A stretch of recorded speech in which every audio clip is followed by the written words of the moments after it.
Hello મિત્રો, કેમ છો? આજે આપણે વહીવટી કાયદાની અંદર નવા પ્રશ્નની ચર્ચા કરીશું. આજનો આપણો પ્રશ્ન છે જાહેર નિગમનો અર્થ આપો. જાહેર નિગમની કાનૂની અને બંધારણીય સ્થિતિની ચર્ચા કરો, તેમજ કોઈપણ બે જાહેર નિગમની ચર્ચા કરો. ઘણી વખત પ્રશ્નની અંદર 3 જાહેર નિગમ સમજાવવા માટે પણ કહે છે. ચાલો તો જોઈ લઈએ. આજે આપણે આ પ્રશ્ન જોવાનો પ્રયત્ન કરીશું. ક્વેશ્ચન નંબર 6 અને 5ની અંદર ઘણી વખત આ પ્રશ્ન જાહેર નિગમનો પૂછાઈ જતો હોય છે. ચાલો તો જે મુદ્દા બનતા હોય તે ફ્રન્ટ પેજ પર લખીએ. સૌથી પહેલો મુદ્દો બને છે પ્રસ્તાવના. તો પ્રસ્તાવનાથી આપણે વાત કરીશું. ત્યાર પછી આપણો સવાલ છે જાહેર નિગમનો અર્થ. તો જાહેર નિગમનો અર્થ અને ઉદાહરણ સમજાવવાનું. ત્યાર પછી આપણે કાનૂની અને બંધારણની સ્થિતિ સમજાવવાની છે. તો કાનૂની અલગ સમજાવશું, બંધારણની અલગ સમજાવશું, પણ એક મુદ્દો લખી દેવાનો સાથે. ત્યાર પછી આપણે સમજાવશું કોઈ પણ બે જાહેર નિગમ. તો અહીં આપણે બે જાહેર નિગમની વાત કરવાની છે. પહેલું છે તમારું RBI, reserve bank of India, અને બીજું છે IRDA. ચાલો તો એ LICની અંદર આવે છે. LIC ઉપર દેખરેખ રાખવા માટે IRDAની સ્થાપના કરેલી છે. એ આપણે જોશું વીમા અધિનિયમ હેઠળ. અને પછી સમાપન લખીને તમારે વાતને પૂર્ણ કરવાની હોય છે. જો કોઈ કેસ હોય તો કેસ પણ તમે અહીં લખી શકો છો. પણ મેઇન વસ્તુ જે છે તે સમય મર્યાદાની અંદર તમારો ક્વેશ્ચન પૂરો થઈ જવો જોઈએ. 25થી 27 મિનિટની અંદર જો તમે વધુ સમય લેશો તો તમારો પુરવણીમાં 1 કે 2 સવાલ છૂટવાની સંભાવના રહે. પછી તમારા માર્ક ન આવે. ઘણા બધાની સ્પીડ વધારે હોય તો એ લોકો 8 પેજ ભરતા હોય, 10 પેજ ભરતા હોય. ઘણા બધાની સ્પીડ ઓછી હોય તો એ લોકો ઓછા પેજ ભરતા હોય. પણ આપણે 7 પેજ સુધી પેજ ભરાય એટલા પ્રયત્નો કરવાના રહેશે અને સ્પીડ ઉપર કામ તમારે કરવાનું છે. ઓકે, ચાલો. ઘણા બધા બીજા 10 પુરવણી બતાવે, એને જોઈને તમે પણ 10 પુરવણી ભરશો એવું નથી. તમારા કન્ટેન્ટ ઉપર ફોકસ રાખજો. 7 પેજ ઇનફ છે, બહુ થઈ ગયા. ચાલો શરૂઆત કરીએ. સૌથી પહેલે પ્રસ્તાવના. ચાલો, જાહેર નિગમ એટલે સરકારે અમુક નિગમ બનાવેલ છે અમુક કાર્ય કરવા માટે. તો જાહેર નિગમ શું છે, કયા કયા ટાઈપના જાહેર નિગમ આપણે અહીંયા છે, જાહેર નિગમની સ્થિતિ કેવી છે, કાનૂની સ્થિતિ કેવી છે, બંધારણની સ્થિતિ કેવી છે, એમને કયા કયા અધિકારો મળેલા છે, એ લોકો કોના પર કેસ કરી શકે, એમના પર કેસ થાય કે નહીં, કયા કયા કામ એ લોકો કરે છે, તેમજ કયા કયા જાહેર નિગમો આપણા કાયદા દ્વારા સ્થાપવામાં આવેલા છે. કેન્દ્ર સરકાર દ્વારા, રાજ્ય સરકાર દ્વારા જે જાહેર નિગમો બનાવેલા છે એની ચર્ચા આ નીચે મુજબના ક્વેશ્ચનમાં કરવામાં આવેલી છે, જે આપણે નીચે મુજબ જોઈશું. આ રીતે તમારે પ્રસ્તાવનાને ફ્રેમ કરવાની છે. અહીં કોઈ સેક્શન નથી એટલે આપણે પ્રસ્તાવનામાં કોઈ સેક્શન કે કલમ બતાવવાની જરૂરિયાત રહેતી નથી. ચાલો શરૂઆત કરીએ. સૌથી પહેલે જાહેર નિગમ કોને કહેવામાં આવે એની આપણે વ્યાખ્યા જોવાની છે. તે પ્રોફેસર ગાર્નર કરીને છે, જેણે જાહેર નિગમની વાત આપેલી છે. જોઈએ જાહેર નિગમની વાતમાં શું કહ્યું છે. કાનૂની સત્તા હેઠળ, કઈ સત્તા હેઠળ? કાનૂન દ્વારા અમુક સત્તા આપવામાં આવેલી છે. તો કાનૂની સત્તા હેઠળ અમુક હેતુને પૂર્ણ કરવા માટે, અમુક હેતુ જે છે એને પૂર્ણ કરવા માટે અમુક સ્વેચ્છાએ એકત્ર થયેલું અમુક મંડળ, અમુક વ્યક્તિનું જે છે તે મંડળ એકઠું થાય કુદરતી રીતે અમુક કામ કરવા માટે. તો એને શું કહેવામાં આવશે? એ એકત્ર થયેલા વ્યક્તિઓના સમૂહને આપણે નિગમ તરીકે અથવા તો કોર્પોરેશન તરીકે અથવા તો જાહેર નિગમ તરીકે ઓળખવામાં આવે છે. ધ્યાનમાં રાખજો. ખાસ કાનૂની સત્તા હેઠળ, કાયદાની સત્તાની અંદર અમુક વ્યક્તિનું મંડળ અમુક હેતુ પૂર્ણ કરવા માટે ભેગું થાય છે, મળે છે, જવાબદારી ભેગી થાય છે, મિલકતો ભેગી થાય છે અને અમુક હેતુ પૂર્ણ કરવા માટે કામ કરે છે. પણ કેવું છે? જાહેર, બરાબર ને? ખાનગી નથી, જાહેર નિગમની વાત છે. તો જાહેર કામ કરવા માટે અમુક કુદરતી વ્યક્તિનું જે ટોળું ભેગું થાય છે, વ્યક્તિનું સમૂહ ભેગું થાય છે અને એ પછી જે હેતુ નક્કી કરેલો એનું કામ કરશે. દાખલા તરીકે ઘર બનાવવા માટેનું, તો એ ઘર બનાવવા માટેનું કામ કરશે, લોકોને મદદ પૂરી કરવા માટેનું એ મદદ પૂરી કરવાનું કામ કરશે. તો એવા બધા નિગમોની સ્થાપના કરવામાં આવે. એવા વ્યક્તિઓનો સમૂહ જે આવું એકત્ર થશે અને શું કરશે? સમૂહ બનાવશે. સમૂહને શું કહેવામાં આવશે? જાહેર નિગમ તરીકે ઓળખવામાં આવશે. તો યાદ રાખજો જાહેર નિગમ કોને કહેવામાં આવે. તો ગાર્નરનો જે વ્યાખ્યા આપેલી છે તમારે મેન્શન કરવાની, યામ યાદ રાખવાનું છે, ગાર્નર. ઓકે, તો કાનૂની સત્તા હેઠળ અથવા કાનૂની સત્તાની અંદર અમુક હેતુને પૂર્ણ કરવા માટે, અમુક કામને પૂર્ણ કરવા માટે, અમુક હેતુને પૂર્ણ કરવા માટે અમુક વ્યક્તિઓનું જે મંડળ છે તે સ્વેચ્છાએ જોડાશે અને આ હેતુને પૂર્ણ કરવા માટેનું કામ કરશે. પોતે મિલકત ભેગી કરશે, જવાબદારી ઊભી કરશે અને આ કાર્યને પૂર્ણ કરશે લોકોના હેતુ માટે. તો તેને શું કહેવામાં આવશે? આવા વ્યક્તિઓના સમૂહને નિગમ તરીકે ઓળખવામાં આવશે. ઓકે, ખાનગી નિગમ પણ હોઈ શકે, જાહેર નિગમ પણ હોઈ શકે છે. આપણે જાહેર નિગમની વાત કરવાની છે. જાહેર નિગમ શું છે? તો જાહેર નિગમ કરાર પણ કરી શકે છે. એની પાસે પોતાની મિલકત હશે, એની પાસે પોતાની જવાબદારી હશે, અમુક મિલકતો ભેગી કરીને લોકોના સેવા માટે કામ કરશે, અમુક ચોક્કસ હેતુ હશે. તો જેઓ કરાર પણ કરી શકે, બરાબર ને? આ કંપની સ્થાપવામાં આવશે, કંપની જેવું જ કામ કરશે. નિગમની અંદર વ્યક્તિનું મંડળ હશે, એમાં એક અધિકારી હશે, બીજા 5 એના અંડરના અધિકારીઓ હશે, એના નીચેના પેટા અધિકારીઓ હશે. તો જુદા જુદા અધિકારીઓ હશે, એ શું કરશે? કરાર કરશે અને પોતાનું જે હેતુ છે એ સિદ્ધ કરવાનો પ્રયત્ન કરે. તો તેઓ કામ કરશે. તેમની પાસે અમુક મિલકત હશે, એમની પાસે અમુક જવાબદારી એટલે કે દેવા પણ હશે. તેઓ પોતે કરાર કરી શકે છે. કોઈ પાસે કરાર કરાવડાવી પણ શકે છે, એમની ઉપર દાવો કરી શકાય, એ પણ દાવો કરી શકે બીજી ઉપર, એમ પોતે મિલકત ધારણ કરી શકે, જવાબદારી ધારણ કરી શકે, પોતાનું કાનૂની અલગ અસ્તિત્વ હોય છે. આ કંપની તમે ભણીને આવ્યા છો, કંપની જેવું જ કામ કોનું હોય છે? આ જાહેર નિગમનું હોય છે, પણ એની પાસે ચોક્કસ હેતુ હોય એ મુજબ એ કામ કરે છે. તો જાહેર નિગમની વ્યાખ્યા તમારે સમજાવવાની. ઉદાહરણ તરીકે જાહેર નિગમ કોને કહેવામાં આવે? તો LIC લાઈફ ઇન્સ્યોરન્સ કોર્પોરેશન છે, બરાબર ને? કોર્પોરેશન એટલે જાહેર નિગમ છે. શાનો નિગમ છે? જીવન વીમા માટેનું શું છે? તો નિગમ બનાવેલું છે. RBI છે, રિઝર્વ બેંક ઓફ ઇન્ડિયા, એ પણ એક નિગમ છે. શું કામ કરે છે? બેન્કિંગ ઉપર નિયમન રાખવાનું કામ કરે છે, જુદી જુદી બેંકો છે એના ઉપર. પછી GIC general insurance of corporation, LIC સિવાયના જે બીજા બધા વીમા છે, મિલકત ઉપર વીમો લેવામાં આવે, બરાબર ને? તો આ બધા જે GIC છે, જનરલ ઇન્સ્યોરન્સ ઓફ કોર્પોરેશન, તો એ પણ એક કોર્પોરેશન છે, વીમા અંગેના કામ કરે છે. એના માટે ચોક્કસ બોડી હશે, કયા કયા નિયમો પાડવાના, કયા કયા નિયમો ન પાડવાના, એ બધું કોણ ડિસાઇડ કરશે? આ જાહેર નિગમ ડિસાઇડ કરે છે.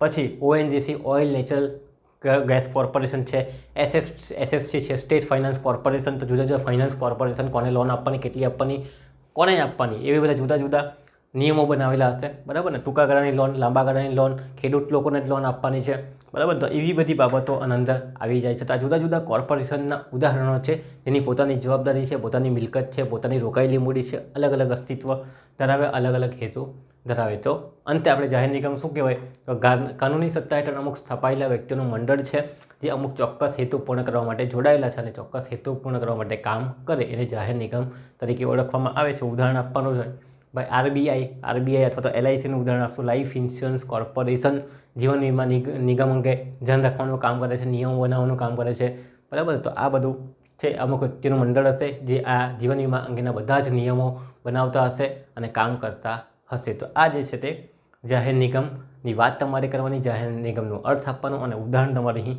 સમજાવવાનું, તમને જે ઠીક લાગે તે સમજાવવાનું. LIC સમજાવો, RBI સમજાવો, જેમાં તમારી પકડ હોય, તમે લખી શકતા હોય તેવું. ઓકે, ચાલો હવે આપણે વાત કરવાની છે બીજો મુદ્દો, કે કાનૂની અને બંધારણીય સ્થિતિની ચર્ચા કરો. કે આ જે કોર્પોરેશન છે એની કાનૂની સ્થિતિ કેવી છે, સરકારી સ્થિતિ કેવી છે, અને બંધારણ દ્વારા એને કઈ કઈ માન્યતાઓ આપવામાં આવેલી, શું તેમને નાગરિકતાના અધિકારો છે, એમને કયા કયા અધિકારો મળશે, તો એ અંગેની આપણે વાત કરીશું. ચાલો સૌથી પહેલાં આપણે કાનૂની સ્થિતિની વાત કરીએ કે કાનૂની સ્થિતિ કેવી છે. ચાલો મેં અહીંયા જ આપણે વાત કરી ગયા છે કે જે બી નિગમ સ્થાપવામાં આવશે એની પોતાની મિલકત હશે, પોતાની જવાબદારી હશે, પોતે કરાર કરી શકે ને પોતે શું કરી શકે? બીજા પર દાવો પણ કરી શકે છે. પણ શું આ કોર્પોરેશનની અંદર જોડાયેલા વ્યક્તિઓ છે એ અને કોર્પોરેશન એક જ છે કે કેમ? બરાબર, તો આ વાત અહીં આપણે કરવાની. મેઇન વસ્તુ અને મુદ્દાની વાત જ આ છે કે કાનૂની સ્થિતિ કેવી છે. કાનૂની સ્થિતિ અલગ અલગ છે. જે જોડાયેલી વ્યક્તિઓ છે તેની જવાબદારી સત્તા અલગ છે, બરાબર, એમનો અધિકાર અલગ છે. અને આ જે કોર્પોરેશન છે એ બંને વસ્તુ કેવી છે? અલગ અલગ છે. કોર્પોરેશનની અંદર જો આ સભ્ય જોડાય તો એ કોર્પોરેશન વતી કામ કરતા હોય, પણ આ જે સભ્યો પોતે છે તે પોતાના અધિકાર અલગ ધરાવે છે અને કોર્પોરેશનના અધિકાર અલગ ધરાવે છે. તો કોર્પોરેશન પાસે પોતાનું અધિકાર અલગ અસ્તિત્વ ધરાવે છે.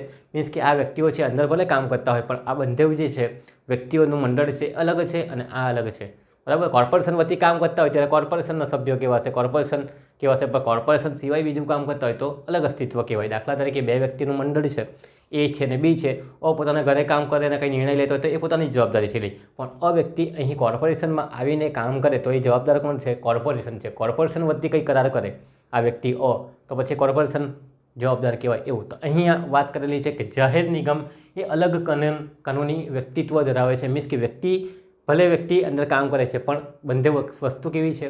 અલગ છે. નિગમની પોતાની સત્તા જવાબદારી અલગ છે અને જે વ્યક્તિઓનું મંડળ છે એની સત્તા જવાબદારી અલગ છે. વ્યક્તિની સત્તા પોતાની હેસિયતથી કામ કરે તો પોતે જવાબદાર છે, પણ કાનૂની હેસિયતમાં મીન્સ કે કોર્પોરેશનમાં આવીને કામ કરે તો પછી કોર્પોરેશન માટે જવાબદાર, કોર્પોરેશન જવાબદાર થશે. મને કહે કે આ કેસ કરવાનો છે પણ મેં કોર્પોરેશન વતી કરીશ તો જવાબદાર કોણ? કોર્પોરેશન. કોર્પોરેશન પર લેટર આવે, પણ મેં ઘરેથી કોઈ વ્યક્તિને લેટર મોકલાવતો કોર્પોરેશનમાં કેસ નહીં થાય. કાં કેસ થાય? અહીં જેમ કે તમને કહી ગયું RBIનો કોઈ અધિકારી છે કંઈ મગજમારી કરશે તો કોના પર કેસ કરવામાં આવશે? RBI પર કરવામાં આવશે. પણ આ વ્યક્તિ કોઈ બીજા સાથે ઘરે મગજમારી કરે તો RBI પર કેસ ન થાય, કોના પર થાય? એ વ્યક્તિ ઉપર થાય. તો બંનેનું કાનૂની વ્યક્તિત્વ છે એવું છે અલગ અલગ અસ્તિત્વ ધરાવે છે. એની વાત આપણે અહીં સમજવાની છે. તો જાહેર નિગમ અલગ કાનૂની વ્યક્તિત્વ ધરાવે છે. જાહેર નિગમના સભ્યો અને નિગમ અલગ છે. સાનું શું છે? જાહેર નિગમના સભ્યો અને નિગમ કેવું છે? અલગ છે. જો એ પોતાની સત્તામાં રહીને કામ કરતા હોય કોર્પોરેશન વતી કામ કરતા હોય તો પોતે જવાબદાર થશે પોતાના કામ માટે, પણ જો એ કોર્પોરેશન એમને કોઈ સત્તા ન આપેલી હોય અને પોતે કામ કરતા પોતે જવાબદાર છે. તો અહીં શું થાય, નિગમના સભ્યો અને નિગમ બંને અલગ અલગ છે, પોતે પોતાના કામ માટે જવાબદાર છે, પણ કોર્પોરેશન એમને કામ સોંપે અને કોર્પોરેશન કંઈક ખોટું થયું તો કોર્પોરેશન જવાબદાર ગણાશે. પછી એ સભ્યો અંદર આવીએ તો પછી કોર્પોરેશન એમને જે ટીકા કે જે પગાર કાપ કરે કે તે જે સજા કરે તે કોર્પોરેશને કરી શકે છે. તો ધ્યાનમાં રાખવાનું છે, બંને વ્યક્તિત્વ અલગ અલગ છે. નિગમની મિલકત જવાબદારી, સભ્યોની જવાબદારી સત્તા અલગ છે. તો નિગમની જે મિલકતો છે એ અલગ છે અને સભ્યોની જે પોતાની પર્સનલ મિલકત છે તે અલગ છે. બંનેને એક કરી નહીં શકાય. કોર્પોરેશન નાદાર થઈ જાય, ખોટ કરે તો ભાગીદારો પોતાના ખાતામાંથી પૈસા લાવીને ન આપે, કારણ કે કોર્પોરેશન નાદાર જાય છે, એના સભ્ય સાથે કંઈ લેવા દેવા નથી, ભલે એનો સભ્યો પછી કરોડો મિલકત ધરાવતો હોય. ઓકે, તો ધ્યાનમાં રાખજો, નિગમની મિલકત અને જવાબદારી કેવી છે, અલગ છે. સભ્યોની મિલકત અને જવાબદારી અલગ છે, બંને એક નથી. તો આ બંને અલગ અલગ અસ્તિત્વ ધરાવે છે. આ ક્યારે થાય, જ્યારે કોર્પોરેશન ખોટ કરે અથવા નફો કમાય ત્યારે ટેક્સ ન ભરતો હોય ત્યારે તો કોના પર જવાબદારી આવતી હોય, કોર્પોરેશન પર આવતી હોય, અધિકારી પણ ન આવતી હોય. પણ ઘણી વખત અધિકારી કોર્પોરેશન નામે ધંધો કરતા હોય, બરાબર ને, ખોટા કામ કરતા હોય, તો ત્યારે જવાબદારી કોની? જો કોર્પોરેશન વતી જો ખોટા કામ કરતા હોય આ લોકો પોતે, કે લોન લેતા હોય કે આ લેતા હોય પોતાની મરજીથી કોર્પોરેશનના સભ્યોની પરવાનગી વગર, તો પછી એ લોકો જવાબદાર થતા હોય. કોર્પોરેશનની જવાબદારી આ લોકોએ ભોગવવી પડે. કોર્પોરેશન સત્તા આપેલી હોય અને કંઈ થાય તો પછી કોણ જવાબદાર? કોર્પોરેશન જવાબદાર. તો આ અંગેની કાનૂની વાત અહીં કરેલી છે. ચાલો બીજી વાત કરીએ કે અહીં આપણે જોઈ જ ગયા છે કે નિગમ પોતાની મરજીથી કરાર કરી શકે છે, કોઈ પણ વ્યક્તિ સાથે કરાર કરી શકે છે. નિગમ શું કરશે? કોઈ પણ વ્યક્તિ સાથે પોતાના નામથી કરાર કરશે કે ભાઈ ફલાણી XYZ કંપની છે, RBIના અધ્યક્ષ દ્વારા થાય. RBIના અધ્યક્ષ ઘરે અલગ છે અને RBIના ઓફિસમાં અલગ છે, એ રીતે કરાર કરવામાં આવે. દાવો કરી શકે, તેમની ઉપર પણ દાવો થઈ શકે છે. જો ખોટબોટ થાય તો દાવો પણ કરી શકાય અને એમની ઉપર પણ દાવો કરી શકાય. તો બંને મુદ્દા તમારે લખવાના. પોતે દાવો કરી શકે કોઈ પણ વ્યક્તિ પર, બરાબર ને, હેતુનો ભંગ કરતો હોય તો દાવો કરી શકાય. નિગમ પોતે પોતાના કર્મચારી પર પણ દાવો કરી શકે અને અન્ય વ્યક્તિ પર પણ કરી શકે. તેવી રીતે તેના ઉપર પણ દાવો થઈ શકે છે. કોઈ વ્યક્તિ નિગમ ઉપર પણ દાવો કરી શકે જો એનો હેતુ બરાબર પૂર્ણ કરેલું હોય, બરાબર ને, નિગમે. તો એની વાત છે. જવાબદાર ઠેરવી શકાય છે. ઓકે, જવાબદાર એને પણ ઠેરવી શકાય છે. મિલકત પોતાની પાસે હોય, મિલકત અસ્તિત્વ હોય, એની પાસે જવાબદારી પણ હોય, પોતે કરાર કરી શકે, બીજાને પણ કરાર કરાવડાવી શકે. તો આ બધા છે, પોતાનું અલગ અસ્તિત્વ છે એવું અહીં બતાવવાનું છે. તમારે કાનૂની જવાબદારી કેવી છે, અલગ અલગ છે. કોની? સભ્યોની ને આની. પણ ઘણી વખત સભ્યો જો કામ કરતા હોય અને એને પરવાનગી આપેલી હોય તો બી જવાબદાર કોણ કહેવાશે? કોર્પોરેશન કહેવાશે. બાકી બંનેની જવાબદારી કેવી છે? સભ્યો અંદર ભલે કામ કરતા હોય પણ બંનેની જવાબદારી અલગ અલગ છે. એ કાનૂની અસ્તિત્વ અથવા કાનૂની સ્થિતિ તમારે બતાવવાની રહે છે. તો આટલું તમારે કાનૂની સ્થિતિમાં વધારે સમજાવવાનું, કારણ કે વધારે સમજાવવા જશો તો સવાલ લાંબો થઈ જાય અને 45 મિનિટમાં એક જ સવાલ પછાડી તમે બગાડો તો પૂરું થઈ જાય, પછી બરાબર માર્ક્સ તમારા બીજા સવાલમાં કપવાની શક્યતા રહે. એટલે થાય તો પેપર પૂરું કરવાનું છે તમારે. 7 સવાલ, 6 સવાલ અને 2 શોર્ટ નોટ, અથવા તમારે જે સવાલ આવતા હોય બીજી યુનિવર્સિટીની અંદર તેટલા. ચાલો હવે આપણે બંધારણીય સ્થિતિની વાત કરશું કે કોર્પોરેશનની બંધારણીય સ્થિતિ કેવી છે. ચાલો તો એની આપણે વાત કરીએ. ચાલો, કેન્દ્ર સરકાર અને રાજ્ય સરકારને પરિશિષ્ટ 7ની અંદર 3 યાદી આપેલી છે. પરિશિષ્ટ 7 મુજબ એ લોકો શું કરશે? કાયદો બનાવશે. તો જેટલા વિષયો પરિશિષ્ટ 7ની અંદર હશે, કેન્દ્ર યાદી, રાજ્ય યાદી અને સંયુક્ત યાદી. કેન્દ્ર યાદીમાં કેન્દ્ર સરકાર કાયદો બનાવે, રાજ્ય યાદીમાં રાજ્ય સરકાર કાયદો બનાવે અને સંયુક્ત યાદીની અંદર બંધારણને પરવાનગી છે કે કાયદો બનાવી શકે. તો પરિશિષ્ટ 7ની અંદર જે કાયદાની વિશ્વની યાદી આપેલી છે તો એમાંથી કોઈ પણ વિષય પર લોકો શું કરી શકે છે?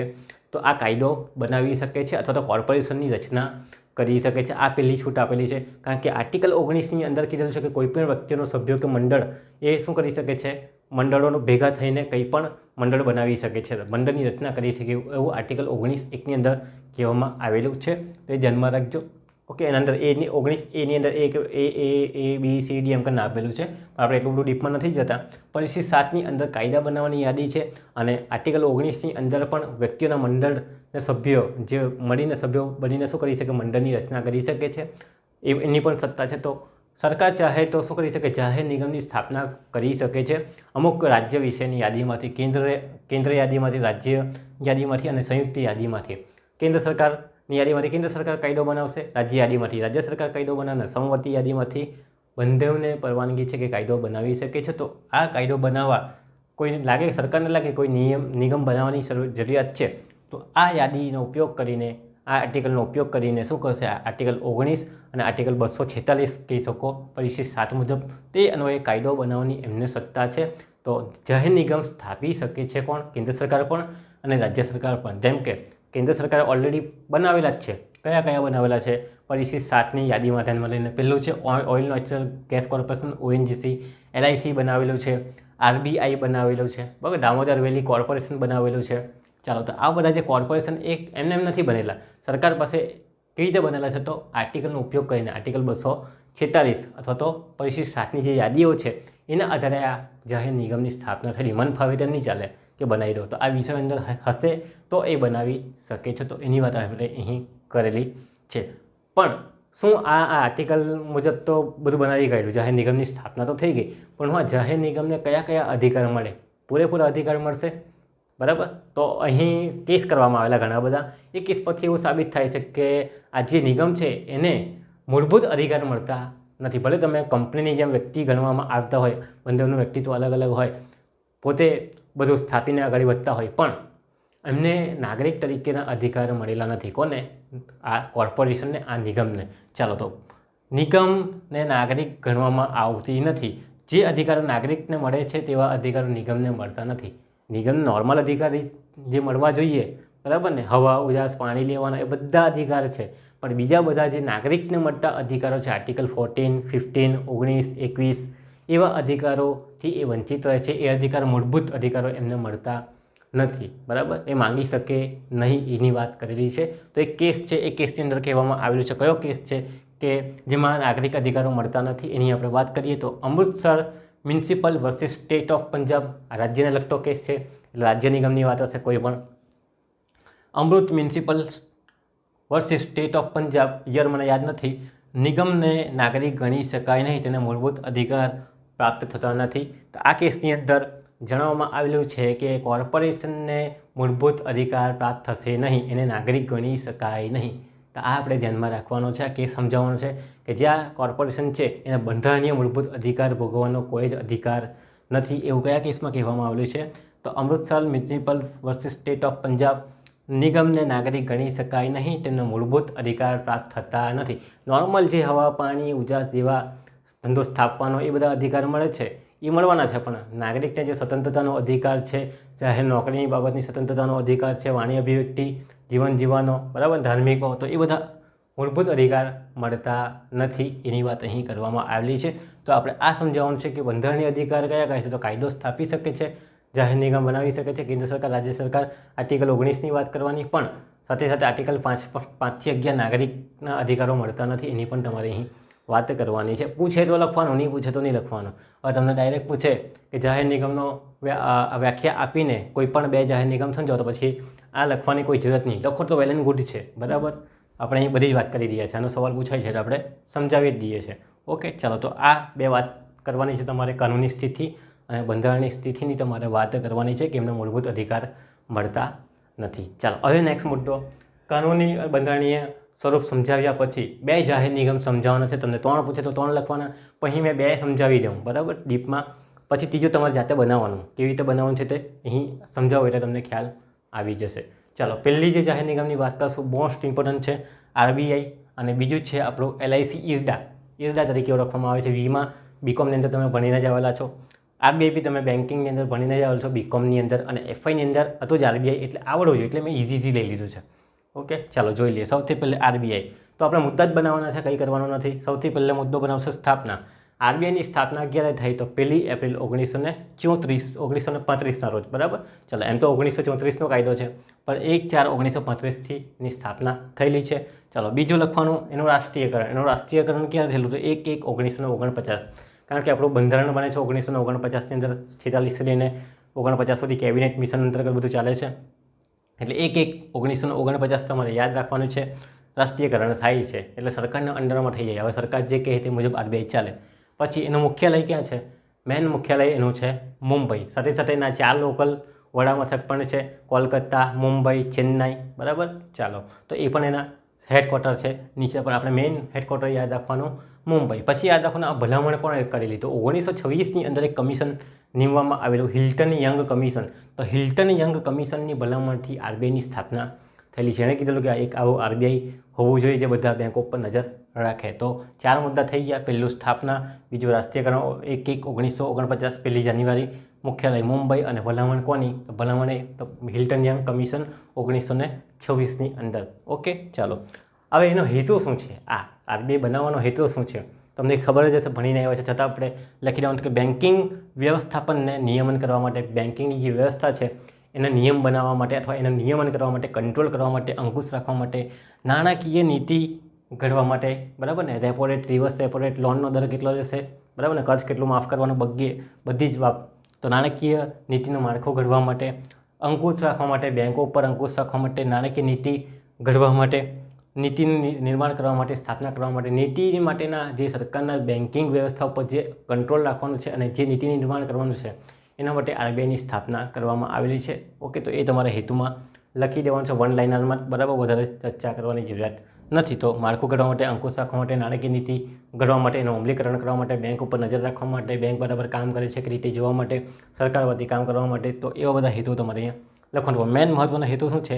બેન્કિંગ વ્યવસ્થાને શું કરવાનું છે? નિયમન કરવા માટે, કંટ્રોલ અને અંકુશ રાખવા માટે, વ્યવસ્થા જાળવવા માટે. ઓકે, ચાલો હવે આપણે બીજી વાત કરશું આગળ કે આરબીઆઈના સભ્યો કેટલા છે? હવે ચોપડીની અંદર ન વાંચતા નવું જે છે રિસર્ચ કરવાનું અને જોવાનું. તો કુલ ટોટલ કેટલા સભ્યો છે? 21 સભ્યો છે. 21 સભ્યો જે છે આપણને આરબીઆઈની અંદર જોવા મળે છે. કયા 21 સભ્યો લિસ્ટ તૈયાર કરીને લખવાનું છે. સૌથી પહેલે એક કોણ હોય? ગવર્નર, આરબીઆઈનો ગવર્નર, જેની નોટ ઉપર સાઇન જાય, બરાબર. તો એક આરબીઆઈનો ગવર્નર હોય, એના નીચે લખવાનું 4 ડેપ્યુટી ગવર્નર.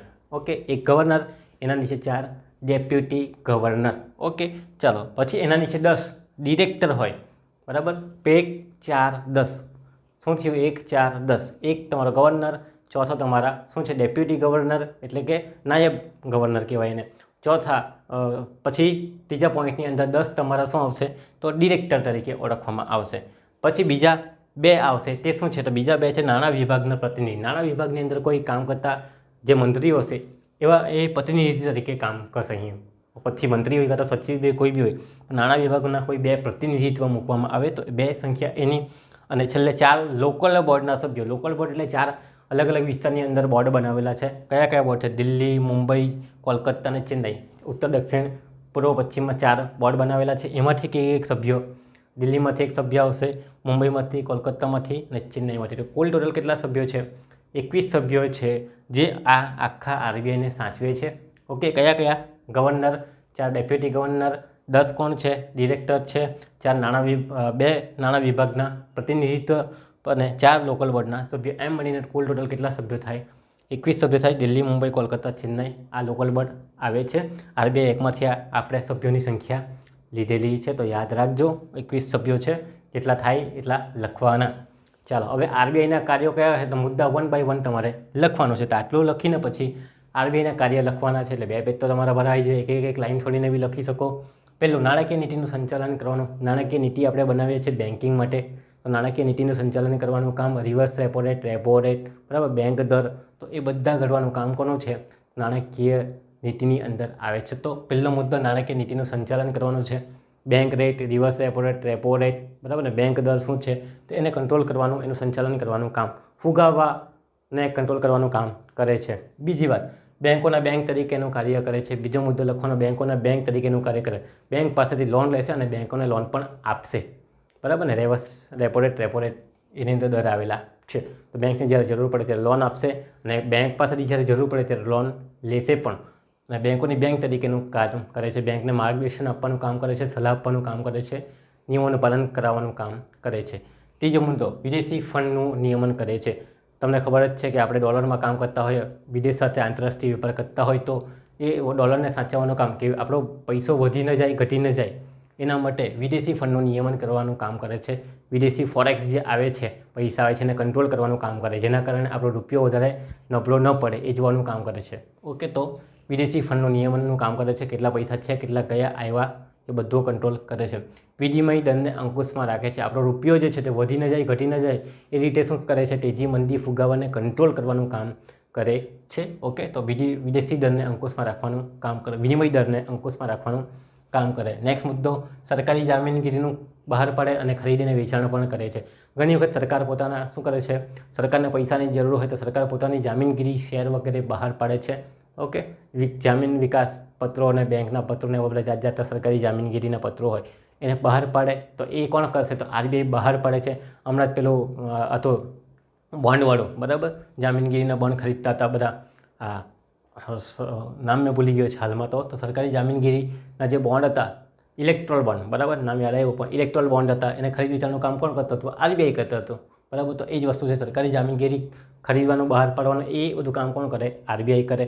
ચલણી નાણાં છાપવાનું કામ પણ કોણ કરે છે? RBI કરે છે. એની આ હેડ ઓફિસ બધી આપેલી છે. ત્યાં ચલણી નાણાંના સિક્કા અને નાણાં છાપવાનું કામ પણ કોણ કરે છે? તો RBI કરે છે. એ તમારે લખવાનું છે. બેંકો પર અંકુશ રાખવાનું કામ કરે છે. બેંક પોતાની મર્યાદાનું પાલન કરે છે કે કેમ? બધી સર્વિસ આપવાનું કામ કરે છે કે કેમ? તો બેન્કિંગ લોકપાલ દ્વારા શું કરે છે? બેંકો પર અંકુશ રાખવાનું કામ કરે છે. અંકુશ કઈ રીતે રખાય? તો ભાઈ ચોપડાનું નિરીક્ષણ કરવાનું, સૂચનાઓ આપવાની, સૂચનાનું પાલન કરે છે કે કેમ? બરાબર. ચાલો, તો એ બધું છે. વિકાસશીલ કાર્યો કરે છે. તો જ્યાં જ્યાં વિકાસશીલ કાર્ય લખવા, જેમ કે ATMની સગવડ પૂરી પાડવાની, બ્રાન્ચ ખોલવી, બરાબર. તો એ બધા જે કામ છે વિકાસશીલ કાર્ય છે. ગામડાની અંદર બ્રાન્ચ ખોલવી અને જુદી જુદી સેવાઓ પૂરી પાડવાનું કામ. ઓકે, તો આ બધા કામ શું કરે છે? RBI દ્વારા કરવામાં આવે. જેટલા મુદ્દા લખો એટલા ઓછા છે, પણ આપણા પાસે સમય મર્યાદા છે, એ ધ્યાનમાં લઈને તમારે મુદ્દાને લખવાના અને લાંબા કરવાના. ઓકે, ચાલો, આટલું લખવાનું છે. એ તમારે RBIની અંદર આવવા જોઈએ. સ્થાપના, રાષ્ટ્રીયકરણ, ભલામણ, વડું મથક, સભ્યો અને કાર્યો, 5 કે 6 મુદ્દા છે, એ તમારે સમજાવવાના છે. સેમ એઝ હવે આપણે વાત કરીએ બીજા નિગમની. બીજો નિગમ છે LIC. એની અંદર એક નિગમની સ્થાપના કરવામાં આવેલી છે, IRDA, IRDA. એનું આખું નામ છે insurance regulatory and development authorities of India. શું છે? Insurance regulatory and development authorities of India, IRDA 2000, બરાબર. આ એક્ટ પાસ કરવામાં આવેલો છે 2000ની અંદર. તો આપણે લખશું સ્થાપના ક્યારે કરવામાં આવેલી.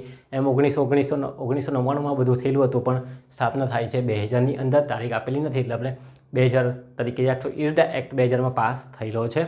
ઓકે, સ્થાપના 2000ની અંદર થયેલી છે. ઓકે, એવું લખવાનું છે. બીજું, કોની ભલામણથી થયેલી છે? તો મલ્હોત્રા કમિટીની ભલામણ કરવામાં આવેલી કે આ વીમા ઉપર દેખરેખ રાખવા માટે એકાદ સંસ્થા હોવી જોઈએ, એકાદ નિગમ હોવું જોઈએ. તો ભલામણમાં આપણે લખી દઈશું Malhotra committee. Okay, Malhotra committee આગળ કઈ હતી? હિલ્ટન યંગ કમિટી હતી. અહીંયા આપણે મલ્હોત્રા કમિટી યાદ રાખવાની છે. ત્રીજી વાત આપણે યાદ રાખવાની છે કે મુખ્યાલય ક્યાં છે? મુખ્યાલય છે હૈદરાબાદ. ઓકે, અહીંયા કયું હતું? મુંબઈ હતું, અને પેલી બાજુ ક્યાં છે? હૈદરાબાદ. તો તમારે એ યાદ રાખવાનું છે. હેતુ શું છે આ IRDAનો, બરાબર, અથવા તો LICનો?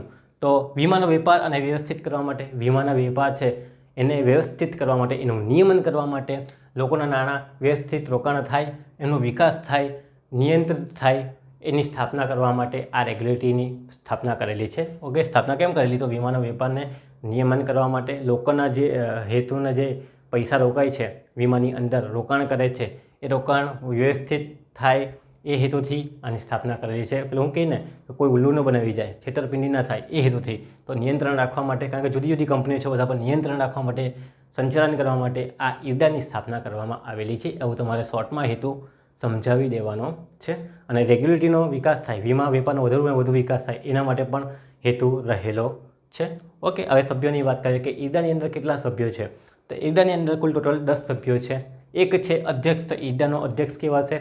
બીજો છે પૂર્ણ સમયના સભ્યો, 5 તમારા ફૂલ ટાઈમ સભ્યો છે, બરાબર. અને બીજા 4 છે તે પાર્ટ ટાઈમ સભ્યો છે, જે શું કરવામાં આવશે? વારા વખતે બદલવામાં આવશે. તો કુલ ટોટલ 10 સભ્યો છે, જેની અંદર એક તમારો અધ્યક્ષ રહેશે, 5 પૂર્ણ સમયના સભ્યો રહેશે, ફૂલ ટાઈમ સભ્યો રહેશે, અને બાકીના 4 છે તે પાર્ટ ટાઈમના સભ્યો રહેશે. ઓકે, ચાલો, હવે આ જે સભ્યો છે એની નિમણૂકની અંદર લાયકાત શું છે? તો જેણે લો કરેલો હશે, વેપારનું જ્ઞાન હશે, અર્થતંત્રનું જ્ઞાન હશે, મેનેજમેન્ટનું જ્ઞાન હશે, આવા વીમા ઉદ્યોગનું જ્ઞાન હશે, વહીવટનું જ્ઞાન હશે, સંચાલનનું જ્ઞાન હશે, તો તેવા નિષ્ણાત વ્યક્તિની અહીં નીમવામાં આવશે. ઓકે, તો તે તમારે ધ્યાનમાં રાખવાનું. તો સભ્યોની સંખ્યા 10 છે, જેમાં લો, વેપાર, અર્થતંત્ર, વહીવટ, સંચાલન એવી લાયકાત ધરાવતા હોય એવા અનુભવી વ્યક્તિને નીમવામાં આવે છે. ઓકે, ચાલો, હવે નેક્સ્ટ મુદ્દો આપણે વાત કરવાનો છે. તો કાર્યોની વાત કરીએ કે ભાઈ આ IRDAના કાર્યો શું છે. તો પહેલી વાત આપણે કરીશું વીમા કંપનીના દલાલની નોંધણી કરવી અને નોંધણીને રદ કરવી. તો વીમા કંપનીની અંદર જે દલાલો હોય, જે વીમાનું વેચાણ કરે છે, તો એવા દલાલોને અથવા તો વીમા કંપની જે વીમો બહાર ચલાવવાના હોય, બરાબર, વીમાનું કામ કરવાના હોય, તો એવા લોકોની નોંધણી કરવાનું કામ કરશે, એમને લાઇસન્સ આપવાનું કામ કરશે કે તમે આ ધંધો કરી શકો છો, અથવા તો એનું લાઇસન્સ રદ કરવાની પણ સત્તા ધરાવે છે. તો એ કાર્ય કોણ કરે છે? તો આ ઈડા દ્વારા કરવામાં આવે છે.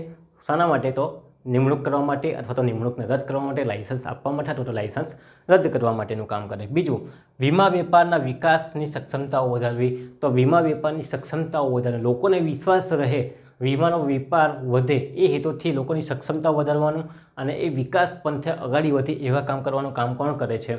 તો આ ઈડા દ્વારા કરવામાં છે. જેમ બેંક RBI કરે છે વિકાસ કરવાનું, તેવી રીતે આ ઈડા બી શું કરશે? વીમાનો વેપાર વધે તેવી સક્ષમતા અને ચોકસાઈતા વધારવાનું કામ કરે છે. તો બીજો મુદ્દો તમારે આ લખવાનો છે. ત્રીજો, ઇન્સ્પેક્શન, ઓડિટ અને તપાસ કરવાનું કામ કરે છે. ચાલો તો ધ્યાનમાં રાખજો. ઇન્સ્પેક્શન કોનું ઇન્સ્પેક્શન કરશે? આ વીમા કંપનીનું ઇન્સ્પેક્શન કરશે. પછી ઓડિટ કરશે, હિસાબો બરાબર રાખે છે કે કેમ એ અંગેની તપાસ પણ કરી શકે છે. હિસાબો રાખેલા છે કે કેમ, કોઈ ગોલમાલ તો નથી કરતી ને, તો એ કરવાનું કામ પણ કોણ કરે છે? તો આ ઈડા કંપની દ્વારા કરવામાં આવે છે. ચોથા મુદ્દાની વાત કરશો, વીમા સેવાની જોગવાઈ ઘડવી. તો વીમા જે સેવા પૂરી પાડે છે એવી કંપનીઓ માટે જુદા જુદા નિયમો બનાવશે. ઓકે, તો તે ધ્યાનમાં રાખવાનું છે. વીમાની જોગવાઈઓ ઘડવાનું, કાયદા બનાવવાનું, નિયમો બનાવવાનું કામ કોણ કરે છે? તો વીમા સેવાઓ માટે જોગવાઈઓ, કાયદા, નિયમો અને જે બધી જોગવાઈઓ, માર્ગદર્શિકાઓ હોય એ બનાવવાનું કામ કોણ કરે છે? તો આ ઈડા દ્વારા કરવામાં આવે છે. ઈડાને પૂછીને કરવું પડે, બરાબર ને, કંપની એમ નહીં થાય. એનું પાલન કરવું અને પાલન કરાવડાવવું. તો જે જોગવાઈ ઘડેલી છે, બધા નિયમો ઘડેલા છે કે આટલા દિવસની અંદર તમારે હિસાબ આપવાનો, આટલા દિવસની અંદર ડિફોલ્ટર જાહેર કરવાનો, આટલા દિવસની અંદર પ્રીમિયમ ભરવું જોઈએ, તારીખ પૂરી થાય આટલા દિવસની અંદર વ્યાજ ચૂકવવું, તો બધી જુદી જુદી જોગવાઈઓ અંદર હશે અને એનું પાલન કરાવવાનું છે. કોણ કરાવશે? તો આ ઈડા દ્વારા જ કરાવવામાં આવે છે. ઓકે, દાખલા તરીકે કોઈ વ્યક્તિ મરી જાય છે LICની અંદર, તો એને કેટલા દિવસમાં નાણાં ચૂકવવાના? તો ભાઈ એને લખેલું હોય કે 2 મહિનાની અંદર નાણાં ચૂકવવાનું, તો એ અમલીકરણ કરાવવાનું કામ કરશે. ઓકે, સરકારને માર્ગદર્શન આપશે. સરકારને જ્યારે પણ જરૂર પડે ત્યારે એ શું કરશે? તો ઈડા પોતાની ટીમ મોકલીને સરકારને પોતાના નિયમો મુજબ માર્ગદર્શન આપશે કે ક્યાં વિકાસના કારણો છે, અથવા ક્યાં વિકાસ થઈ શકે નહીં, અથવા કઈ યોજના સારી છે, કઈ યોજના ખરાબ છે. પ્રધાનમંત્રી બચત યોજના છે, પ્રધાનમંત્રી વીમા ફસલ યોજના છે, જાત જાતની યોજના અંદર આવે છે. તો એ બધીને માર્ગદર્શન આપવાનું કામ પણ ઈડા કરે છે યોજના માટે. વીમા સંબંધિત યોજનાઓ ઘડવી અને જાણવી. આપણે જોઈ જ ગયા છે કે વીમા સંબંધિત અલગ અલગ પાક માટેની યોજના હશે, પછી ઉંમર માટેની યોજના હશે, જાત જાતની યોજનાઓ હશે. તો એ યોજના ઘડવા માટે અને એની અમલીકરણ કરવા માટેનું પણ કામ કરે છે. વીમાધારકના હકનું રક્ષણ કરવાનું. વીમાધારકના હકનું રક્ષણ કરવાનું છે એનો મતલબ કે વીમાધારકને પૈસા જ્યારે જરૂર પડે ત્યારે આપવાના છે. ઓકે, તો એની વાત છે. વીમાધારકના હકનું રક્ષણ કરવાનું, છેતરપિંડી ન થાય એ જોવાનું કામ છે આ ઈડાનું.